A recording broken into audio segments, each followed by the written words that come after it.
Oh, yes. This is the Hardcore Marketing Show. I'm Casey Cheshire, your host for this epic journey. And today's show, sponsored by Cheshire Impact, on a mission to help people maximize their use of Pardot and Salesforce. CheshireImpact.com. Bam. Oh, yeah, that's it. I hit a button and we are recording. We're live. We are cranking. We're going to be having fun today. So this is special. It's a brand new year. This is 2020 fun, and I'm looking forward to it. We're going to forget about last year and something new to start out the year. I have two guests today. And for those of you who have been listening for a long time, I have never done this before. We were going to have some schedule, but we moved things around and it's happening now.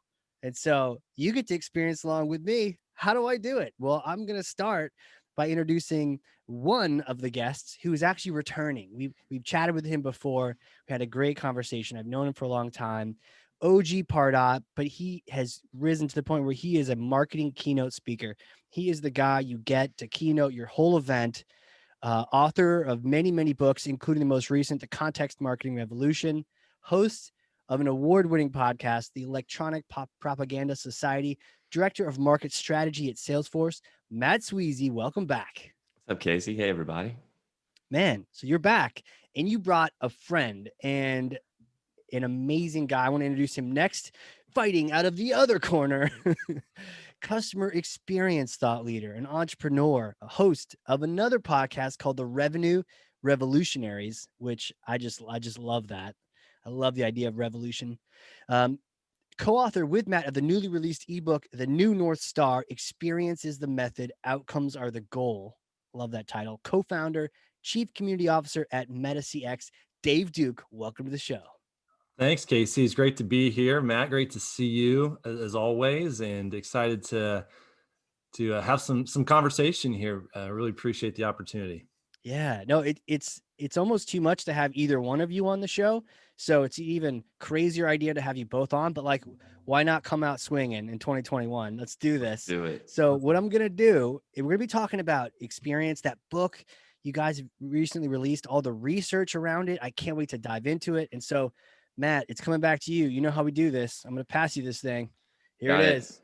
Out of cold storage. You got it? Okay. Got it. Got the hammer of Thor in my hand. It's about to get smashed. All right. Now it's the real hammer too. So be careful. You could, foundation of your house. I will be gingerly with Okay. All right. But that being said, okay, take Thor's hammer, smash for me some kind of myth, bogus strategy, misconception, set the record straight once and for all. Experiences are not the end all be all. Boom. Boom. We did it. Shoot. So are your walls still there? Did you smash like the Kool-Aid man? Did you smash a hole through them? Smashed something. So what we really need to think about is, let's take two steps back, right? So experiences matter. They're important, but they are not the end all be all that we once thought they were. So we've been going down an experience train. I'm a very big proponent of experiences. Me and Joe Pine have done a lot of talking about this. If you're not familiar with Joe, he wrote The Experience Economy, which really talks about the experience as the next evolution or the highest evolution of business value. And it's true. We need to think about experiences as such. But what we also have found, and so going back June of last year, a colleague of mine, Karen Manji, and me set off to do some research. And that research was really based around how has COVID changed this world and this notion of customer experience. And so we sit down and have a bunch of conversations with chief customer officers, chief experience officers, and we come back and there's a couple of big keywords and a couple of major themes that we just hear across the board. And the number one word was outcomes. In fact, this was the quote that really changed my mind and that really opened up a whole new world for me. Was a chief experience officer saying, we have happy customers with great experiences leave all the time. We have unhappy ones with bad experiences stay. The differences are the outcomes that they receive. And what we must realize is that if the experience does not lead to the desired outcome for the individual, it's all for naught. Now, that's not to say that we shouldn't be focused on experiences, but what we must realize is the experience is not the customer's goal. It's only the method that we use to help them accomplish their goal. Experience isn't the goal, man. You got to say that again. There were happy customers who like enjoyed the experiences and they left. Yeah, I mean, it happens all the time. Yeah. right? Think about us, and let's say that you're a manager or a line of business leader, and you've got a great working relationship with a software vendor. You may leave that software vendor for a number of reasons, and it's not because you're not happy with that company. It's because maybe that technology doesn't exactly execute the way you need it to. Maybe your plans have changed. The outcomes that you are looking for may have changed. There's lots of different reasons, but experiences are only a part of the math. They are not the entire ball of wax that we must be focused on. Wow. And I when mean, we then yeah, when that's we true for change that, life in general. yeah, Go and ahead. when we change that simple notion, we then open up to what I believe is really the next frontier for specifically for complex sales, which means we start to open up the doors to outcome-based pricing, outcome-based selling, outcome-based service. And this really is the next step, because this is where digital transformation leads us in organizations. It pulls us out of silos, and it starts to have us focus on orchestrating outcomes across the customer journey. God, I knew there was a reason I like hanging out with you. I feel like that you always, what is that next evolution in marketing? I feel like you guys have exposed it here. And we had sort of a, I don't know if it was a decade, we had that such a focus on experience, and hey, experience is fun to focus on, sending popcorn to people and, delighting them. But at the same time, that popcorn was tasty, but I'm still leaving you guys. Sorry. We didn't get needed done. Yeah, and it's also then We're we then out. take to the next Yeah. step, which is, all right, let's think if we operationalize experience. If we operationalize experience, how do we measure the effect? And so we've been following the Net Promoter Score model, right? That was a big book that came out probably 10 years ago. We have entire new departments. We have chief experience officers as a result. The problem with NPS that we also found through this research is the same. Number one, it's not necessarily tied to revenue. If you see your NPS score change, you are not in the same day going to see your revenue number change, right? So there's not a direct connection. So once again, it's a subjective metric. Two is that it is a question that not everyone in the world responds the same way to. So if you're a global organization and you are trying to measure experience, this is another quote that we got. If we ask the Danes the NPS question, they get a 0 response, because Danish, as a part of their culture, do not recommend products to other people inside of their culture. So they were finding that when they would run these studies in certain countries, Wow. South America was another one, where they said that any country in South America, when they would ask the NPS survey, they would get higher scores over average, because what they were finding was culturally, that culture responded different to that question than other countries. And so it has a cultural implication of, do people even recommend things?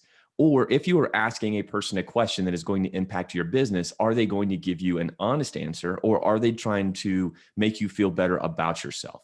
And so that was another cultural implication. So you have this notion of this is the method, but it's a flawed method. And then when we shift this notion to outcomes, we can end up with a very different method and a very different measurement that is directly tied to outcomes, because we can increase customer lifetime value directly. We can increase time to value specifically and accurately. And then this opens up a whole new world of new go-to-market models. So there's so much to this. Dave, why don't you jump in and kind of add some 2 cents in here? Yeah, I would just to build on that, Casey, go back to some really basic questions, and this is kind of a catalyst for us as we've pursued this collaboration. But it's big questions like what is customer success at the end of the day? Like how do we define it? And why are our customers coming to the suppliers in the first place? Why do they partner? Well, they have goals that they need to achieve. They need to achieve these outcomes. And as simple and as basic as that really is what we're talking about. We're trying to get back to the fundamentals of business in many ways here. And it's kind of a fascinating evolution to the point Matt's making around, experience is always important. We have to deliver great experiences. We do compete on that level, but that at the end of the day, the customers are evaluating, did they achieve value in this relationship? And we need to think about that in new ways. We believe we need to operationalize that line of thinking really throughout the organization, cross-functionally, if we are going to make our customers truly successful. This is such an interesting, I love this because it's making me think, and it's not too early in the morning. I know for you guys, it's pretty early, but you mentioned how NPS score as a whole is subjective and different cultures rate it different ways. I knew that from the get-go when someone gave my book a 4-star. I knew that it's clearly they must be from Norway or somewhere else where they just don't.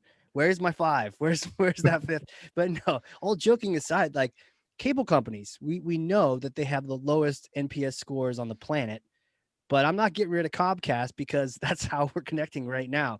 If Mhm. now the day that they don't connect though, I am dropping them like it's hot because that's what I need them to do. But you know, as terrible as they are or that reputation they have, I still have internet, and so I will keep them.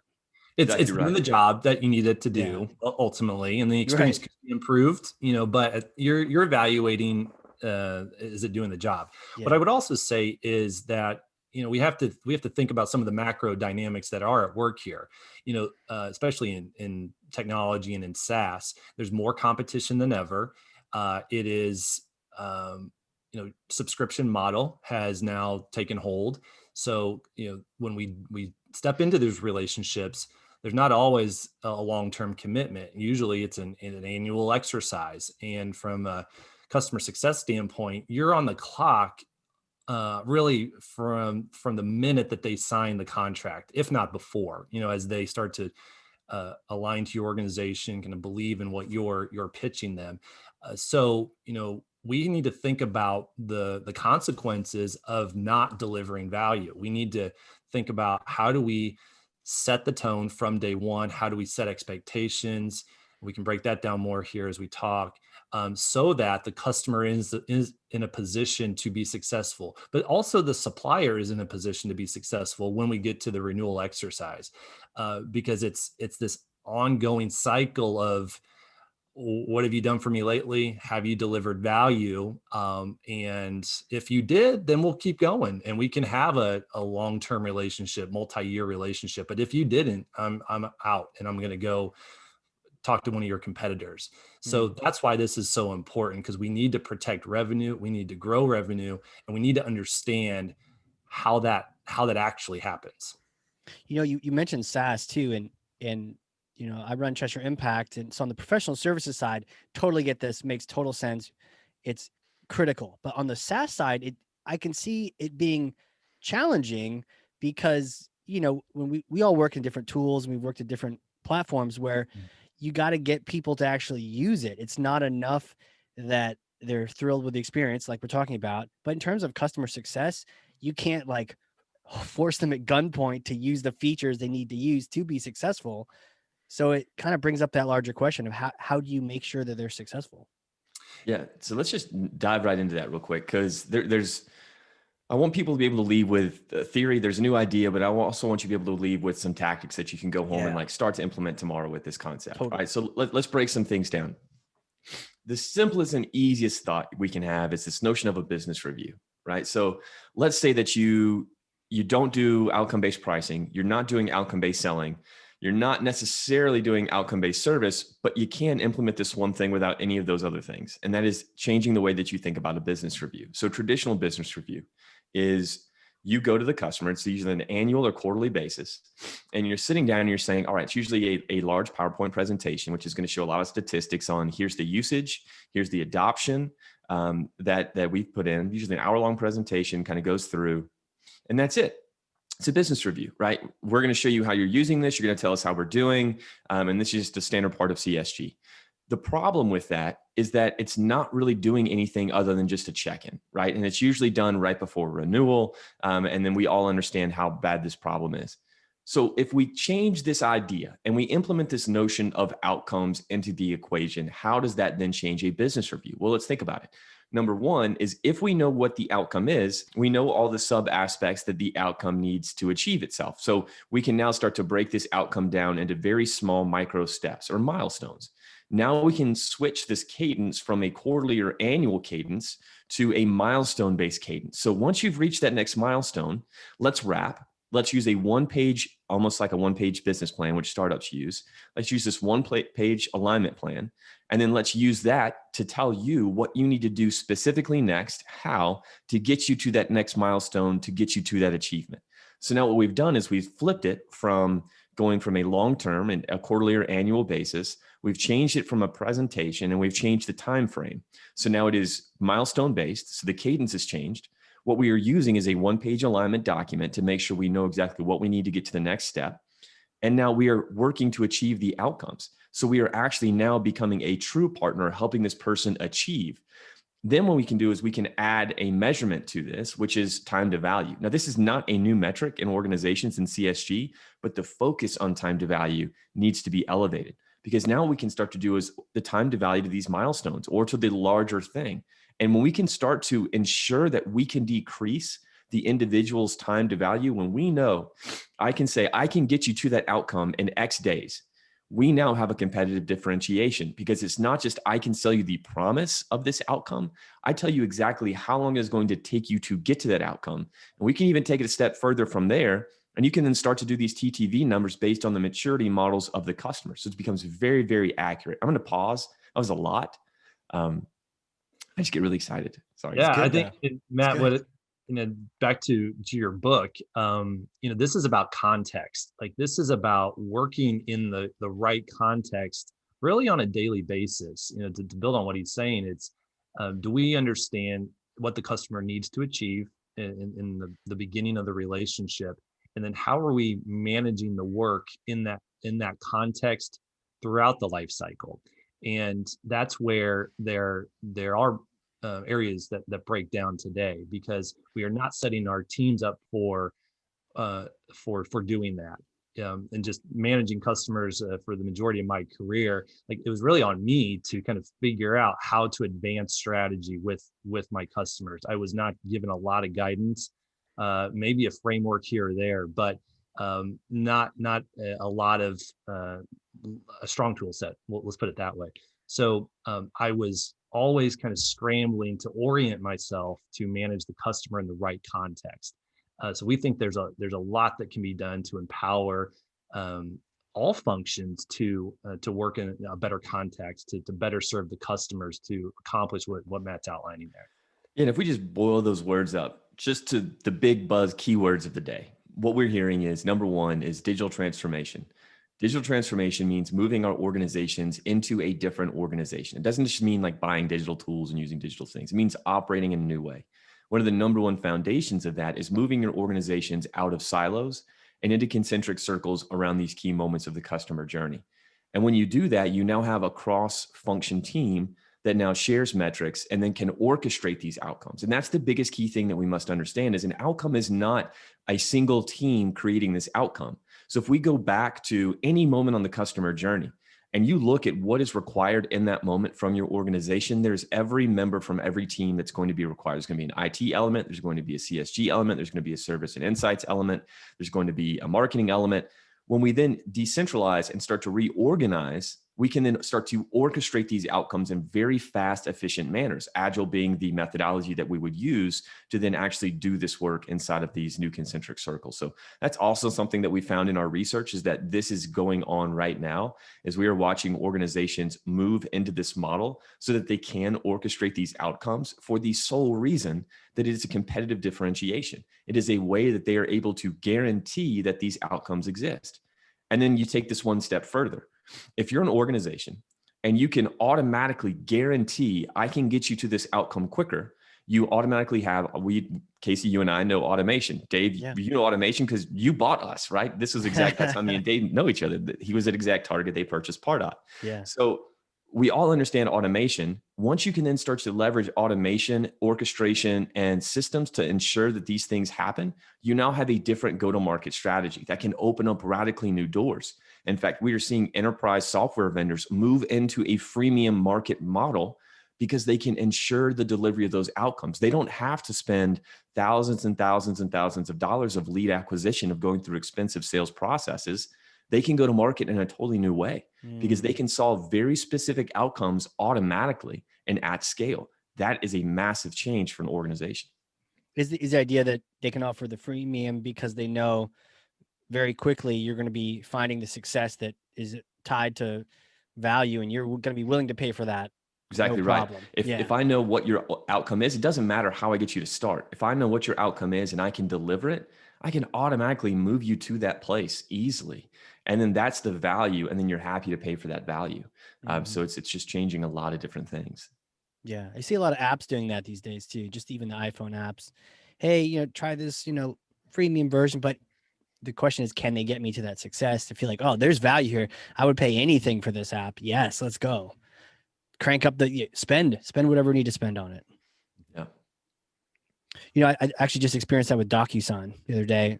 They Mm. had, you sign up and they're like, cool, DocuSign, send out a couple of these things. And they know like, oh, that was so easy. Of course, you're going to pay for the real thing in short order if you haven't already, because Yeah. like, where would you be without some kind of e-signature platform rather Yeah. than making you wait and talk to a business sales and nope, start sending. And you're going to realize, yep, just sign me up. They could probably even throw a SaaS, little paywall thing on there, and I'll just buy those things. It's Yeah. And then critical. as you move down this chain of what it can change and how it can transform an organization, you see outcome-based pricing at the far left. Of we can then start to charge differently based on this notion of outcomes. And so we're starting to see, I mean, there's lots of examples. So you've got Bayer Pharmaceuticals and their agricultural division, which is already starting to do outcome-based pricing on their products. So they're no longer selling farmers strictly buy my fertilizer, buy my whatever. They're starting to do a pre-assessment of what is your farm, what is your yields, what are Wow. your desired outcomes. Let's then help you achieve those outcomes. And then once you then you're going to be paying based on outcomes. You're not Yeah. paying for the products, you're paying for the outcomes that you're receiving. Metro Mile is a great consumer application that's allowing consumers to pay for the outcome, which is I only need the insurance for the miles that I'm driving the car. It does me no good to have insurance when I'm not using my vehicle. And then you're seeing Honeywell. Honeywell's even released professional services around an outcome-based pricing strategy. So there are massive buildings that they're monitoring and using all of their sensor technology to manage. It's now moving to an outcome-based structure where you are going to state with them, here are the outcomes that we want for our businesses. And then as you then reduce your footprint, as you reduce your costs, you are then paying for those services based on the outcomes that they produce. Wow. Now, this then brings up a lot of really big questions. And Dave, this is a fascinating conversation we could take on, which is if we move into an outcome-based model, we must realize that there are two sides to an outcome. There's the vendor side of we are going to be able to get you there. We're going to provide you the tools. But if the individual does not lift a finger, the outcome is not achieved. So we now have to start talking about new types of models where we hold the other side accountable. There has to be some type of documentation in between these two parties to kind of keep them accountable, keep them on track. And that really then moves us into this kind of outcome-based selling method, which is the sooner you can start aligning your organization and your customers around outcomes, you can get both parties to agree on what you are going to desire. You can get both parties to agree on what they're going to do. You then have the ability to then start to unlock this key. That's right. Yeah, that's right. And back to your point earlier, the idea that the quarterly business review needs to evolve, and we've used the word kind of continuous, and we really do embrace that. And to Matt's point, it really becomes a mutual success plan. The idea of a success plan is not new, but the context of that we think can improve. And by that we mean we need to think about how we are managing a plan collaboratively with our customers, but with outcomes being the centerpiece there, and then leveraging data when we can to inform the progress alongside those milestones. So you'll hear us use the phrase proof of performance, meaning we need to think about how we're going to prove that the value is being delivered through data. And that's where the two sides have to come together and work together to make that progress and ultimately advance the relationship and then the work on the path to achieving those outcomes. So it is absolutely a collaborative effort, and this is where it goes back to orchestration early in the life cycle, because we need in marketing to set expectations that are setting the sales team up for success so that they can close deals in the most efficient way. But then we need to think about how does that exercise hand off into the post-sales world. And that's where the experience is really important. We need that to be a really seamless experience, but with kind of the long term in mind. Like, how do we do this in a way that sets our customer up for success over the long term? So it takes that internal alignment but with the customer right there with us to collaborate from day one. Yeah, I'm glad we're getting into this because it's first I'm like, yeah, let's do this. I want to make everything this, and then I'm realizing it's hard. And I'm glad we brought up it has to be a collaboration, vendor, customer. I don't know if you guys have heard this stat, but there's that stat that SaaS routinely gets used like 30% of its all the features and all the value that it has. People are typically using just like the surface of it. Mm-hmm. And I wonder if we even just ran away to experience because the challenge of getting people to use more than 30% of our apps was just enormous. Well, I think it's a good point, and I think there's a couple things that work there. Are we selling to the right company, to the right customers? We as I talk to leaders, more and more are evaluating that piece of the puzzle. Like, do we have good fit customers? And then to your points, not everybody's going to use every feature. The most important thing to keep in mind is that they're using the features that they need to achieve their outcomes. And if that's 30% of the feature set, that's okay if that puts them in a position to achieve their outcome. If there's a broader set or more sophisticated set of outcomes that people are trying to achieve, that might require more functionality. But that's part of what we need to break down as we start to talk about operationalizing this. As I talk to leaders and teams, it is, how are we presenting our products and services in the context of the outcomes that the customer needs to achieve?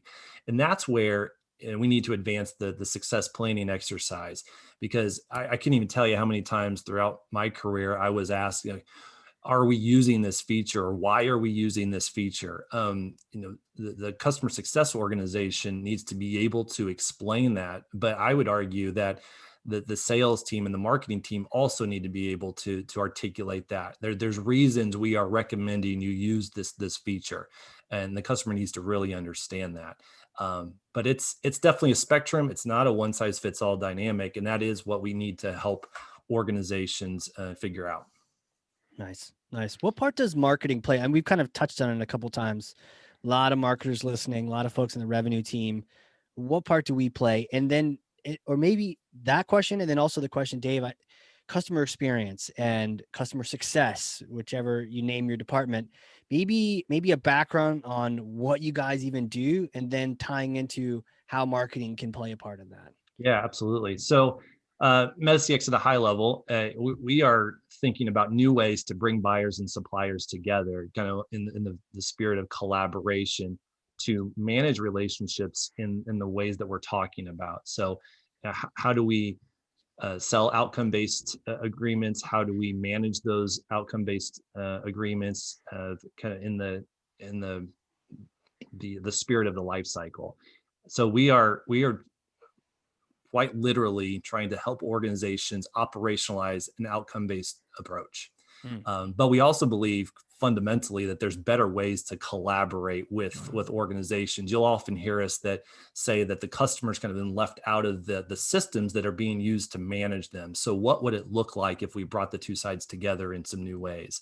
But we're also thinking about this exchange of the plans and the data that informs the plans. So we are connecting strategy and data in new ways, and empowering organizations to share that data in new ways as well. But back to your marketing question, I think they play a critical role. And I think, there's more understanding than ever that we need to market to, close new business, but we need to also be marketing to our customer base. And I like to simplify this as well and just say that, marketers need to understand the value prop, but at this kind of outcome-based level. Do they truly understand what the organization is doing to help the customer achieve their outcomes? We need the language to speak to those outcomes. In other words, if I'm a prospect and I'm checking out your website, I should be pretty. It should be easy for me to understand that you're going to put me in a position to achieve a set of outcomes.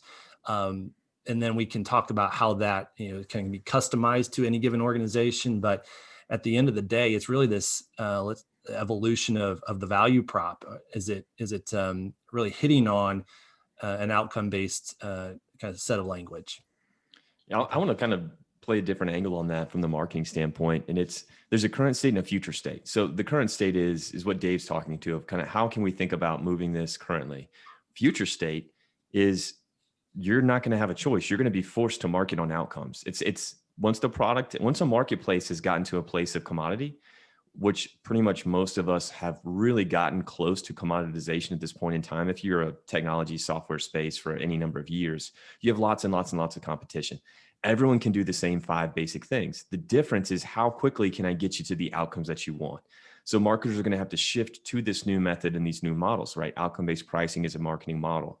This notion of, we are now going to be able to get you to your TTV, and we can start to talk about TTV. We are able to get our customers to their outcomes, to their desired outcomes 30% faster than other companies, right? So we're going to be able to start to change the language that we use. We're going to be able to start to change the way that we deliver those. And Dave's talking about, new methods that align the two parties together to share data. Think about a future state where we don't even have a sales team. Think about a future state where we have blockchain and decentralized organization. One party types in the outcome they want. The other party types in the commitment to the outcome delivery and the metrics.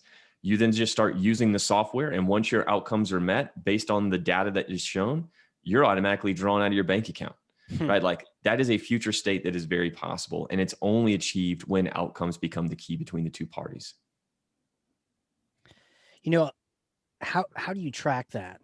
A lot of people, we've even helped people set up metrics and reporting on our side, and to start with, they have 0 or they don't have the data they want to see. So how do you go from not having the data to showing that there was growth?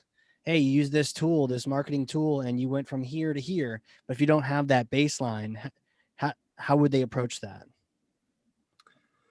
Yeah, I think it's a good question, and that's where I would say the strategy is actually ahead of technology, and that's where we need to close that gap quickly, and we're trying to do so. But it is connecting the strategy and the data in new ways. And what we mean by that is when we talk about KPIs that we are using to manage customer relationships, we need to be creating sets of metrics that align to the outcomes and understand that there's a set of KPIs that the customer is actually monitoring and managing to determine if they're achieving their outcomes. And sometimes they do own them. So what CSMs would do, or customer success managers do right now, is they are often trying to wrangle data. They're trying to dissect it in spreadsheets or kind of pull it out of different systems to tell a story.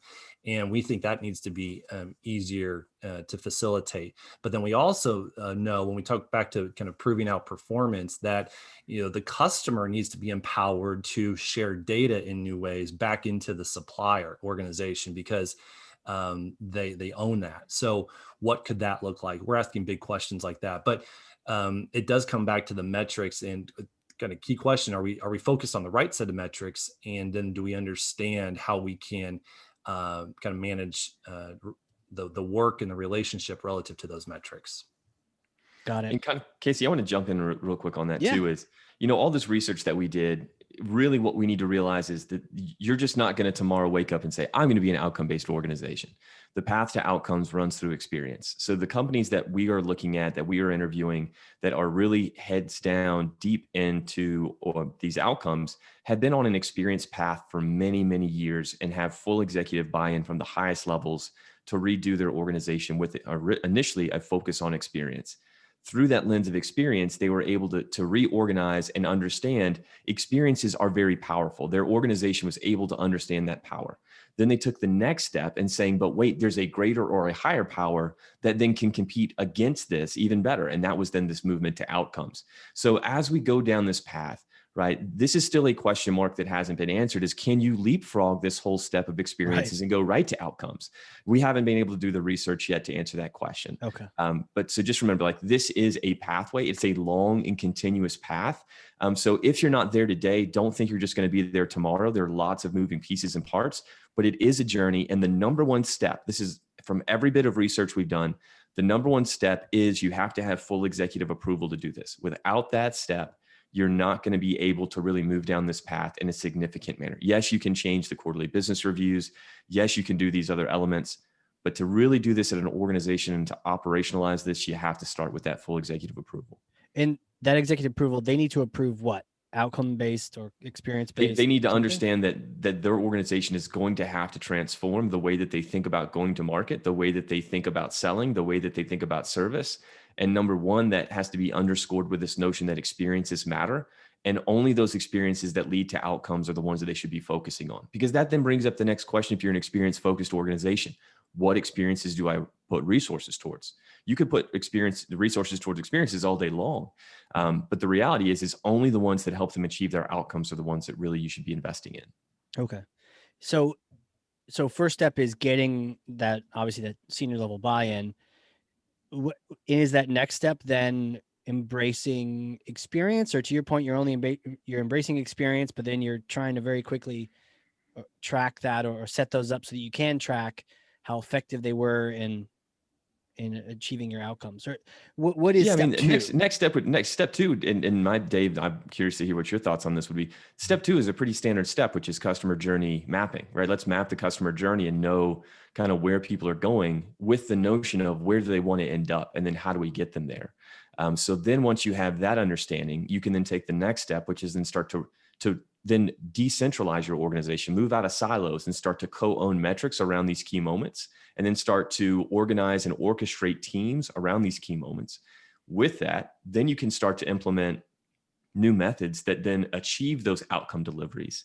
And then you can really start and then in that mix, you really need to implement this notion of time to value so we can measure how quickly someone is able to achieve these outcomes. You can start to implement new roles such as a customer success planner who really starts to work at the pre-sales stage, who then starts to pull out the outcomes, who then stays with the account through the pre and post sale and helps make that transition to ensure that they achieve those outcomes. So rather than a pre-sale AE support, right, it moves with one central person moving through to ensure the outcome delivery. And then, with that, then there's software and technology that can help align these things, make this simple for all parties. Dave, thoughts on that? I would. Dave's like, I totally disagree. No, no. Smash that theory. Come on, we need the metrics. All I do is I build on what Matt's saying. So you hear me use that phrase, but at a maybe more tactical level, it is starting to kind of in the spirit of the journey mapping exercises, really review how we are talking to customers, what language are we using, and what does that look like across marketing, sales, and customer success. Back to the points earlier, that's where things break down. It really is those handoff exercises that we're all familiar with. But before the handoffs, let's just examine the language and how it's being transferred from functional area to functional area, because we need that consistency. And then there's a lot of responsibility on sales and customer success to set expectations in the sales process, help new customers understand what they're buying, why they're buying it, and then how we are going to manage them to achieve their outcomes. And then our services and customer success organizations need to pick it up from there. But that's where the experience is important. We don't want there to be friction in the experience, so the customer is, and they're aware of where this is going to go and how we're going to get there. But the language is really important. We words are important, a lot of people say that, but that's where we can get really disoriented. So I'm coming back to some basic ideas. Yeah, talk to me about language, though. Let me drop in there real quick. So during this research, here's a quote from a chief experience officer. They said, once we implemented the customer success planner, right, this role that focuses on, they understand what the outcomes are in the pre-sale stage. They then help set the success plans, help talk about product, and then move with the customer to the post-sale process, right? Pre and post-sale connection. Here's the quote from the chief experience officer. We stopped seeing grenades be thrown over the fence. Anyone that moves that's on the customer success side knows exactly what we're talking about. Is once the deal has been done, sales sold a promise that can't be delivered, which now means there's a grenade that's been thrown over, which is a ticking time bomb to how long that customer stays. They're going to have a horrible experience. But just moving to that notion of outcomes, putting in the customer success planner to align these two methods, removed that entire problem. So, this notion of language, it's very important, because when you have, and, we can put a new role, which can help ensure that language, and not just that the language, but the actual experiences that they're receiving, then actually do the things that we're promising that they do. Got it. So is it around the expectations, the focus on language? It's are we all communicating the same outcomes? Are we all communicating the same expectations? Is that what we're talking about with language? Yeah, I mean, it's pretty standard, just Okay. basic, making sure that we are actually talking about the things that we can deliver, and then ensuring that there is someone that is going to be held accountable for delivering that action, right? Because sales is not held accountable for delivering those outcomes. They're Right. just the ones that sign the paperwork, keep the lights on, as they say, and then make the mess, let everyone else clean it up. Yeah, That's right. Right. the So it sets grenades the thing is tone. huge. Yeah. Go Yeah. ahead. The sales team sets the tone, and it can go one or two ways, really well or poorly. And then it really is up to customer success organizations to ensure that there's ongoing alignment, and then delivering on the promises that have been made through products and services, or the account team, however large the relationship. But that is that's what we're talking about, and it's back to the context thing. It's like, are we working in the right context ongoing? Yeah. Right. Wow. And then not to bring back up the thing that we smashed at the beginning, but then this is where experience comes back into play. Okay. Is once you then have the outcome, once you then know how to get there, then it's the experience of delivering that outcome. That's then when experience starts to matter again. It's that, okay, now we know the outcome, we're delivering that outcome. And now how can we improve that outcome deliveries? Well, we can make that then a better experience. So it's outcome. And so here we go. Another quote from a chief experience officer. We have redone our math on customer success. Customer success is now measured on customer outcomes divided by customer experience, where customer outcomes are weighed heavier than customer experience. But customer experience is still a part of their equation.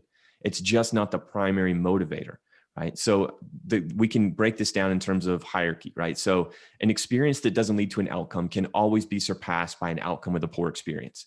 But an outcome with a poor experience can always be surpassed by an outcome with a positive experience.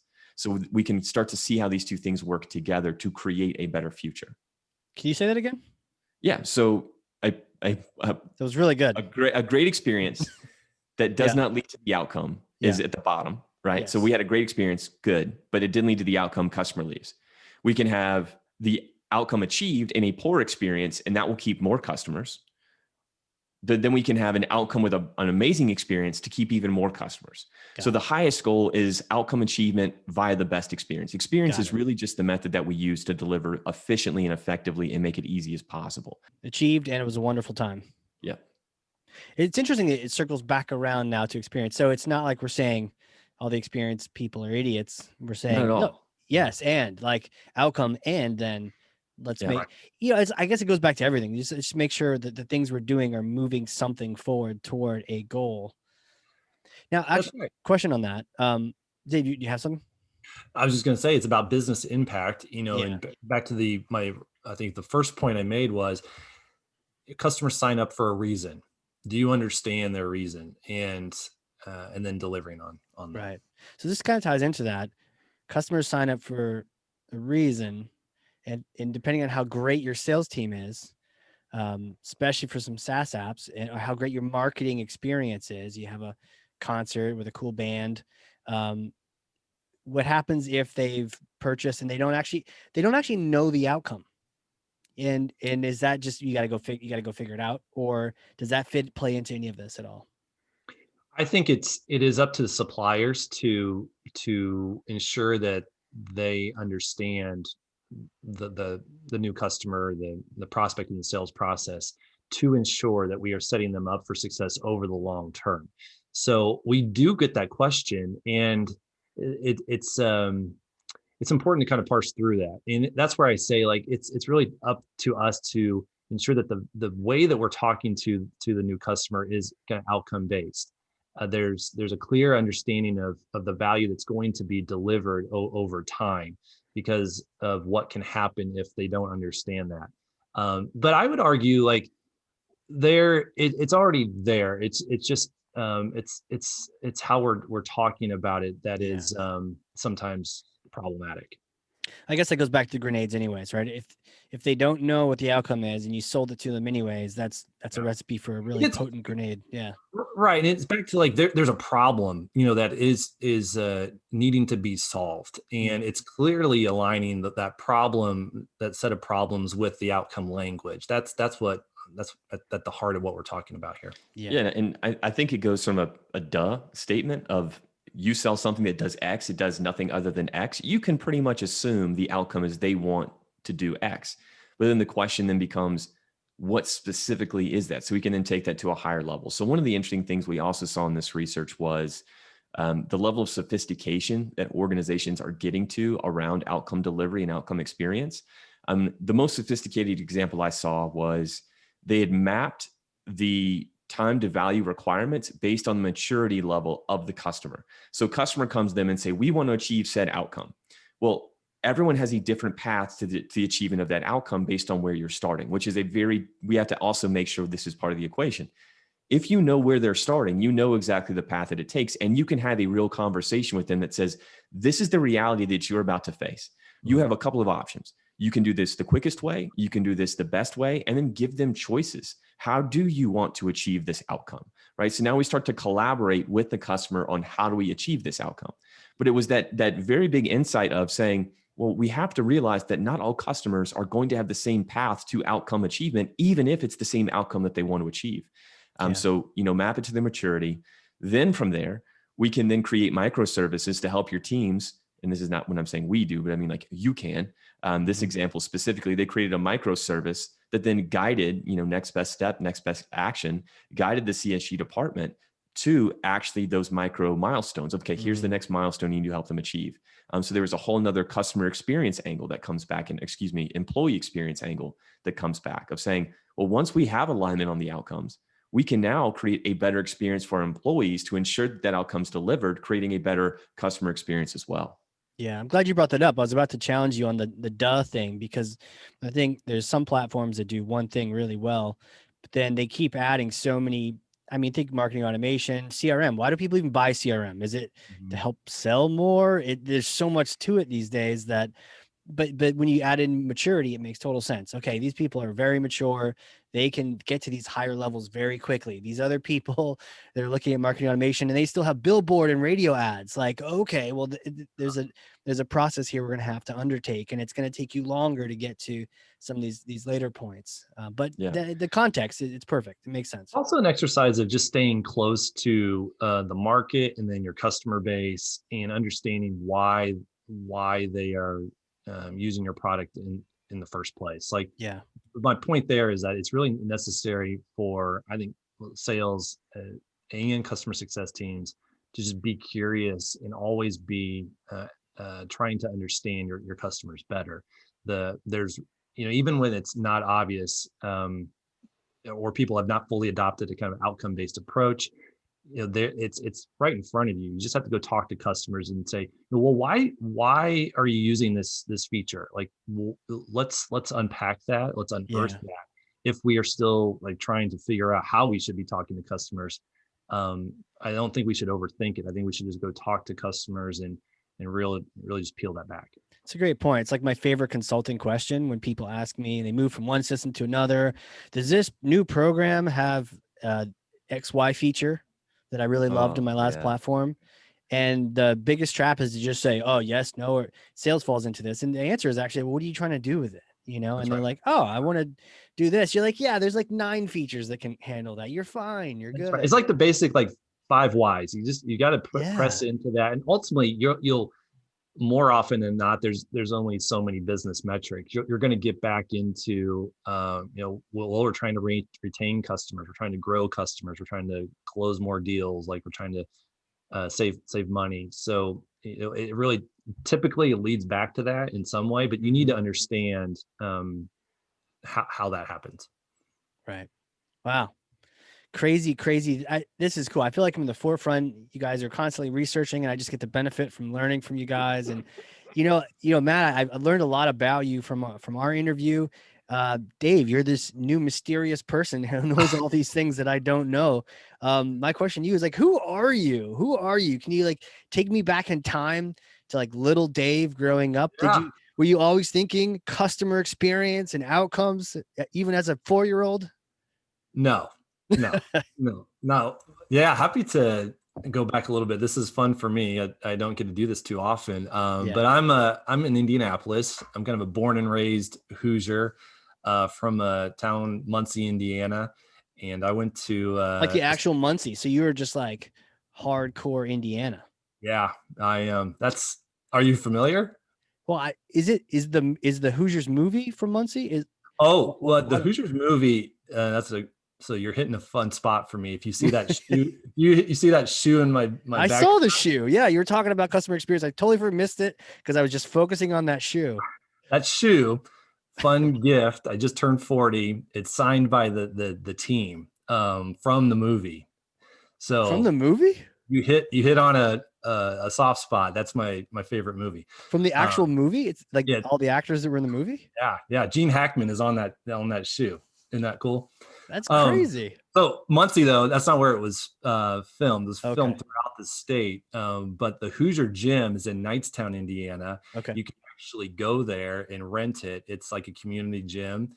But I've done that a couple times, and it's a special place. But yeah, I grew up in Muncie and went to Westdale High School, and I thought it was going to go down a sports marketing path. So I actually went to Indiana University to study sports marketing, got my degree in that with a minor in business, and that's just the way that they did it. But a lot of business curriculum. And then I took a job with an arena football team here in Indianapolis, and Nice. my first professional job was Have they always been around? They're not allowed anymore. So the Okay. story is I did that for a couple of years, kind of cut my teeth in sales, and then the team folded. Oh, geez. The owner decided to close it down, and then I was on the hunt for something else. I worked for a company called Muzak. I don't know if you've heard of them before, but they're I don't know if they're still around. Is that like the dental office music or Yeah, something? that's the music in office Wow. spaces or grocery stores. And I did that for a short period of time. I didn't really enjoy it that much. And I lucked into finding an account management role at Exact Target in 2005. And that's how I transitioned into software. So I really grew up professionally at Exact Target, and I was one of the first account managers, and I was able to stay there for 10 years in various customer management type of roles, helped build a couple teams. And that's where I really started to take interest in customer success and customer experience. And then that was with Exact Target. And then we got purchased by Salesforce, stayed on for a couple of years just to see what that was all about, and had a great experience, wouldn't trade it for anything. But then I got the startup itch, and Yeah. I had to explore that. So I joined a company called Sigster here that was new at the time, Yep. and started the customer success team there, and got my first true startup experience, which was fantastic. And then I got another itch to throw an idea at a venture studio here in Indianapolis called High Alpha. They're kind of part VC, part what they call venture studio, where they spin up new B2B SaaS companies. They're extremely active. They're alive and well, doing that every day. And I was lucky enough to get an idea into their process, and it was a seed for connecting with Scott McCorkle, who is our CEO now at MetaCX, and he was the former president of Exact Target and the marketing cloud at Salesforce for a period of time. And a random turn of events, and we were able to meet through High Alpha and co-found MetaCX 3 years ago. Wow. So What's that like working with like Exact Target, the big chief from Exact Target? Now you guys are getting to collaborate together. It seems it's amazing. crazy. It's it's interesting. He's been in technology for many years, more than me, and he was with Exact Target from kind of an investment standpoint on day one, and we actually joined around the same time officially. And then he was a huge reason why Exact Target was able to evolve like it did. But we've known each other for a long time. But in this this opportunity that's presented itself, it's new territory. It's just like I said, a random turn of events where we came together, but um, we were hanging out and kind of evolving an idea that I had, and it's going to turn into the vision for MetaCX. And it's just been a blessing and just a tremendous experience. And then with our other co-founders, Jake Miller and Rona Associan, who is on our design team. It's been a wild ride. We're in an earlier stage, but we have a fantastic team, and we're off to the races. Got that startup bug, man, and then you just like dove in. That's awesome. How is it? Is it as wild and crazy as the TV shows make it seem? Yes. It is.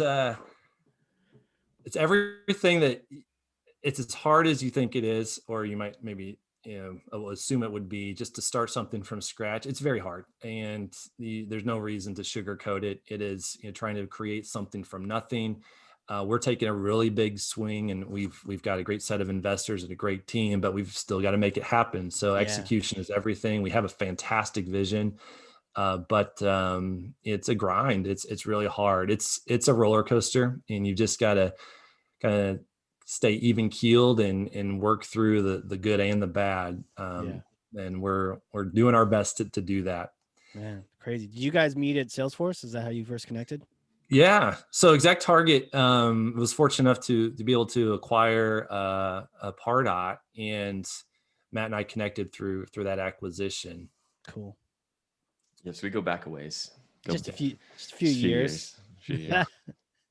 Did you guys know you'd be collaborating on a project in the future, or had you started talking about that, or how did this sort of, I know you got the book, maybe just talk about that real quick. mean, like, I think how we reconnected was I just part of my role is just to kind of keep my finger on what's going on.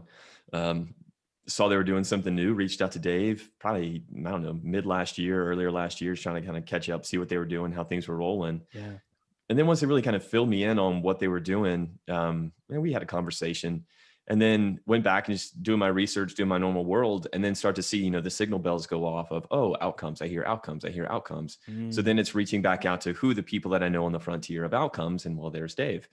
So it's, go back and reach out to Dave and say, hey guys, like, here's what I'm seeing. Here's the research. And that's why we decided to collaborate on this, was because it makes a lot of sense, right? Like, we've got two angles. I get to see from, what's going on all these other different fronts. They're working with customers on a daily basis, actually implementing these ideas and bringing them to life. And so it's a really good partnership. Yeah.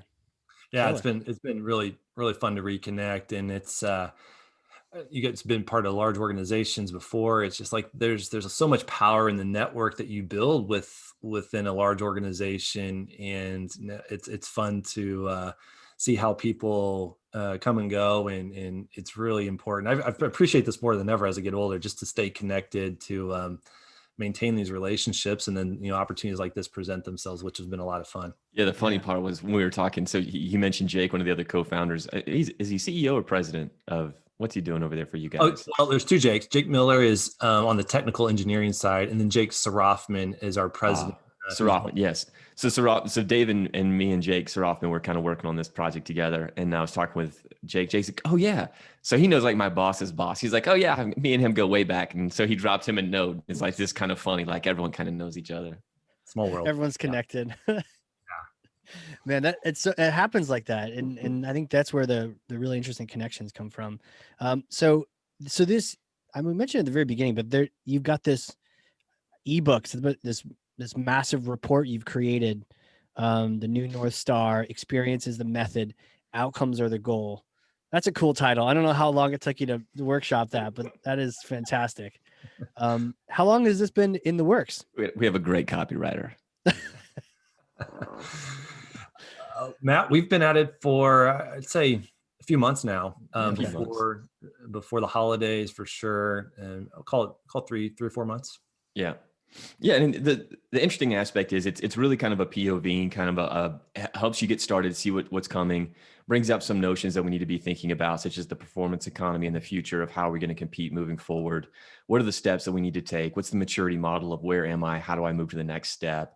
What do some analysts think about this notion of an idea, some validation around outcomes? So it really kind of gets into a lot of the specifics of, why do we need to be thinking about this? But then the goal is that people understand that the statement that is the title, which is that experiences are only the method that we use to help customers achieve their desired outcomes. Yeah. And if those desired outcomes are not achieved, it doesn't matter what the experience is. So, that's kind of the big high level thing we want people to take away from that. And then just how do we do these things? How do we get started? That's kind of what we wrote the ebook to kind of help make that statement and kind of help get people moving down that path.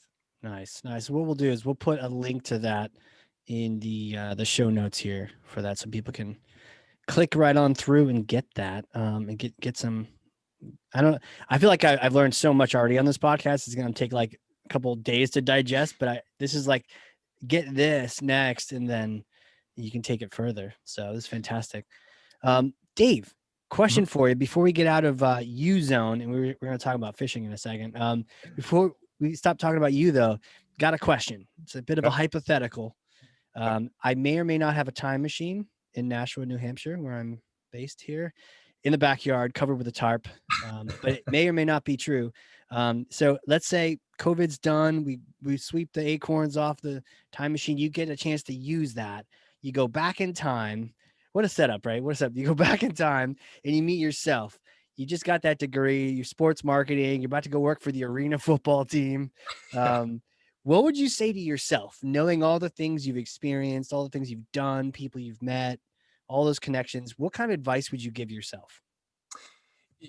Great question. There's two things that come to mind for me, and it starts with reading more. I was late to that game, just literally reading books, and I would have done that earlier in hindsight, and I recommend that to younger professionals. But I call that out because it was the switch, if you will, for me, starting to really understand customer experience and embrace it. So I actually do gravitate towards business books. I like being able to learn and then apply, and they're not all great, of course. Matt's is fantastic, but there's something about like continuous learning that I really do embrace and enjoy. And I was a little late to that game, but it has made a big impact on me. So I would read more. And then the other piece of that is like, and it's cliche, but just a variety of work experiences I think are very positive, and I just make that recommendation to people. So get as many work experiences as you can across different size organizations is something I think about a lot. And I was fortunate enough to have that variety, but it's something that I would do as early as possible. Oh yeah. I mean, to have an exact target and a Salesforce, and to also be in a startup in an incubator. Yeah. Seeing all the different experiences, how do the big companies act? How do the small scrappy ones act? I could see that being huge.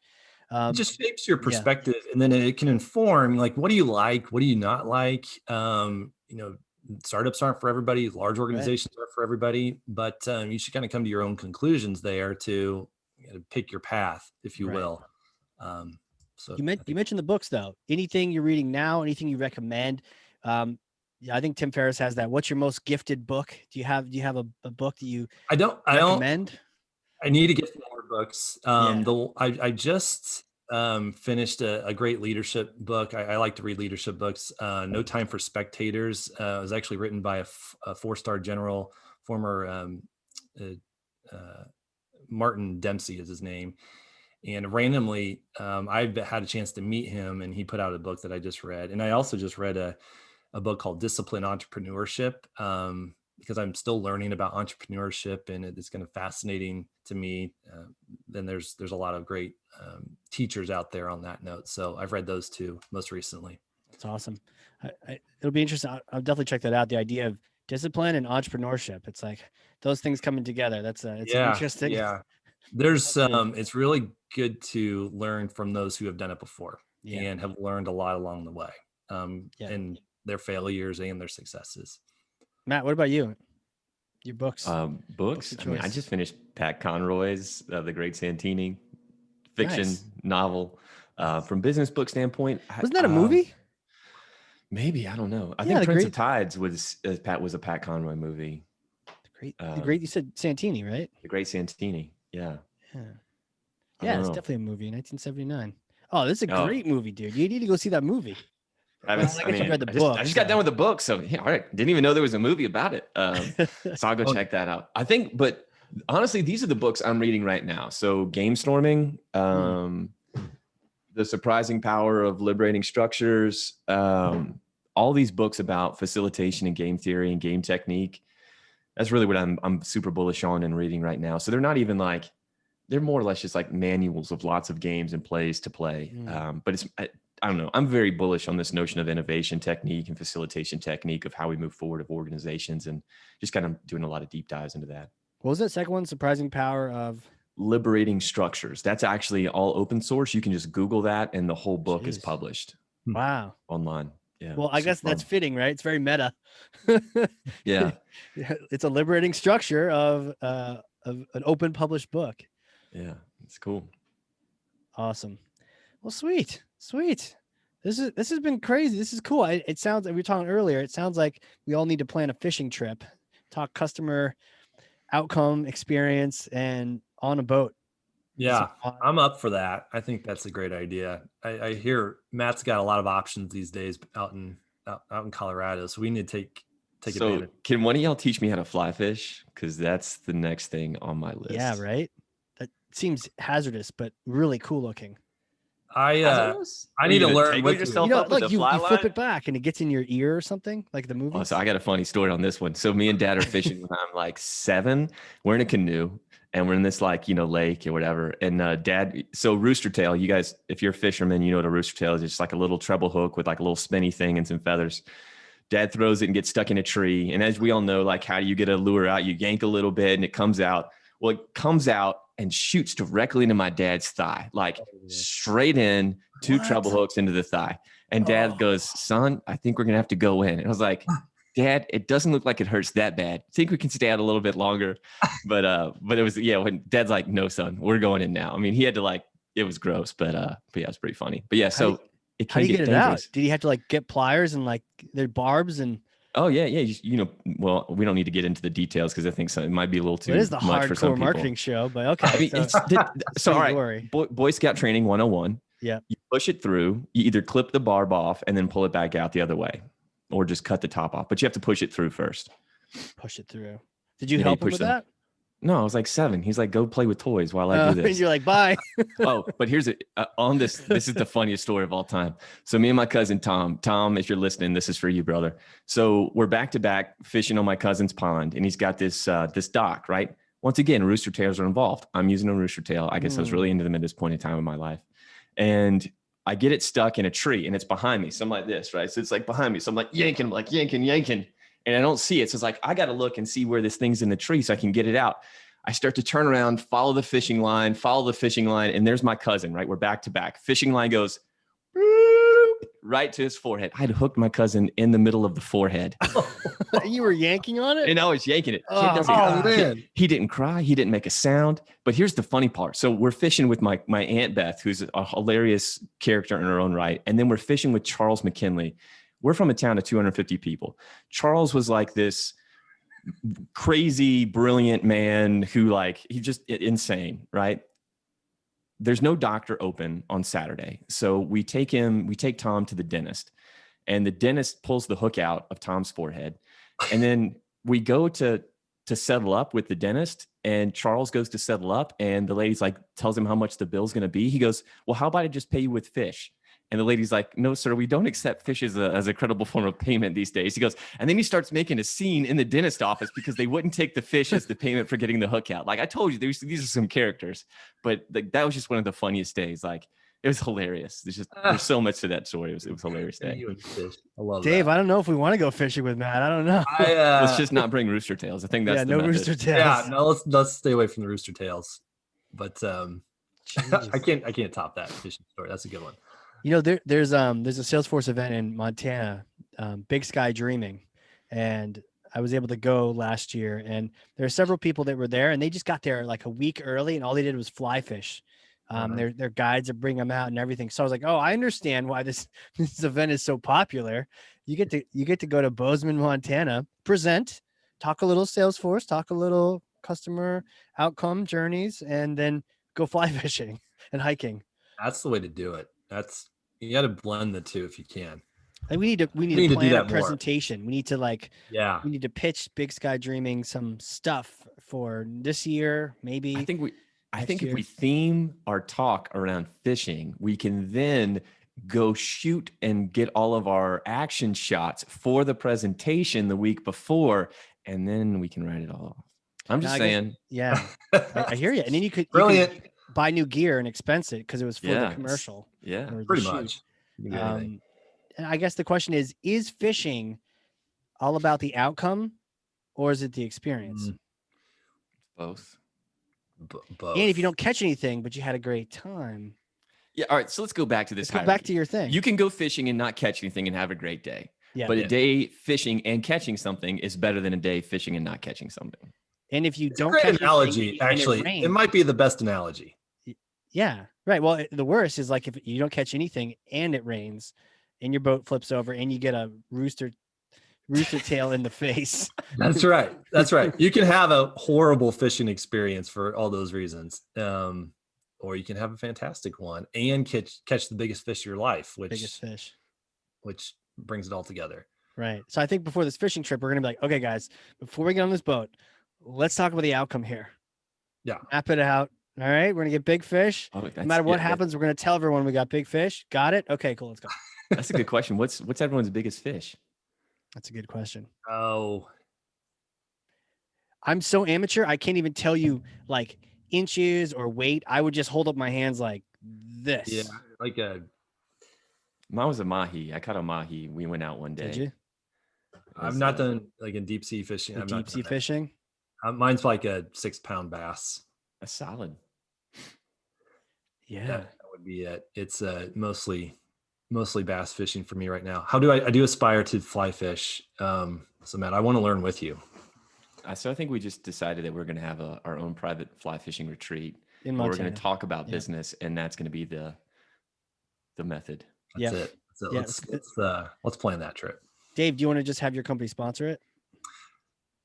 Yeah, let's just do that. Okay. I think I mean, you're Startups have quick on all the money to blow on making fishing decisions, trips. right? yeah. Well, you had me at Montana, and I think that feels good. So now for everyone listening, if they want in on the ebook, if they want in on the fishing trip, because I'm sure those are linked somehow, where do they go to connect with you, Dave? Like how can they reach out? How can they connect with you, learn more about you, say hi, connect? Yeah, absolutely. I'm on LinkedIn. So just look for Dave Duke, MetaCX. I'm on LinkedIn. I'm on Twitter at DJ Duke IU. And those are my initials, often confused with me being an actual DJ, but I'm not. And then, MetaCX.com, you can find the ebook and we'll post the link. Okay, cool. How about you, Matt? You guys can find me on Twitter. It's M Sweezey, also my rap name. And then on LinkedIn at Mathew with 1 T Sweezey. And then MathewSweezey.com. The way, go ahead, MathewSweezey.com. Yeah, just whatever. Cool. Just Google me. I'm the only Mathew Sweezey in the world. Don't worry. But they got to spell it right, though, right? It's 1 T. And that's the thing when people get to know you, it's in your presentations often, but it's like Mathew with 1 T, people. And so Matt is with 1 T, right? Yeah, So. that's honestly by my mother's design. She didn't want people to call me Matt. Conversation with her as an adult, she definitely agrees that was a bad decision. It didn't really work out as she thought. At least she's honest. Yeah, as you go by as M Sweezey with your rapper name and your gold chains. And, you know how disappointing it was as a child to go to like gas stations and look at all the keychains with kids' names and never find your name? You'll never find it, right? Never. Yeah. I didn't. Gosh, that would be a great thank you gift. If it was an ABM campaign, you know? Good thinking. Yeah, look at that. Mind of a marketer. Well, hey guys, this has been awesome. This has been so great. Dave, thanks for coming on here, teaching us your wisdom, sharing us your thoughts. You too, Matt. I mean, you guys are brilliant. I'm excited to see you guys working together. And are there more things in the pipeline, or one book's out and I'm already asking for your next one, or what's in the future for you guys? Well, thank you, Casey, for having us. It's really fun to come together like this. Really appreciate all that you're doing. And nothing yet. We're just going to tell the story that we shared today in the coming weeks and months, and really just excited to bring people along and educate them and really challenge the ways of the past with some innovative thinking here. So we're excited to tell that story. Right on. Any final words, Matt, before I hit the red button? Thanks for taking a chance to do two people at one time. This is great. We appreciate the ability to kind of come on here and tag team and chat with you about outcomes. Well, it's been fun. I mean, even when we started talking about, fishing, but also just you guys approached it from different angles, and it was great. We got really the full picture on it. So good stuff. Hey, this has been fun, guys. For all those listening, this has been the Hardcore Marketing Show, sponsored by MetaCXFishingTrip.com. We will see you all next year on the fishing trip. But until then, guys, catch you all later.